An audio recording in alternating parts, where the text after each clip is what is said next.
বলতেছিলাম যে আমরা এখানে যারা শিক্ষকবৃন্দ এসেছি আমাদের 20% বাড়ি ভাড়া, 1500 টাকা মেডিকেল এবং 75% উৎসব ভাতার দাবিতে আপনারা দেখেছেন নিশ্চয়ই দীর্ঘ প্রায় 5টি দিন পর্যন্ত আমরা অবস্থান করছি, কিন্তু সরকারের ঊর্ধ্বতন কর্তৃপক্ষ আমাদের দিকে কোনো তারা ভ্রুক্ষেপ করছে না, আমাদেরকে গুরুত্ব দিচ্ছে না। আমাদের এই দাবি যৌক্তিক দাবি তারা মেনে নিয়ে প্রজ্ঞাপন যদি দাঁড়ি না করে আমরা এই রাজপথ এবং এই শহীদ মিনার ছাড়ব না।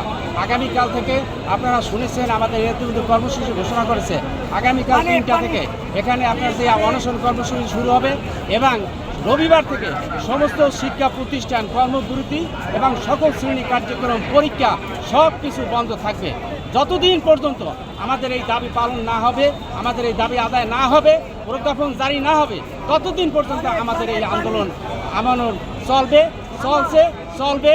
আমরা এছাড়া রাজপথ শহীদ মিনার ছেড়ে যাব না।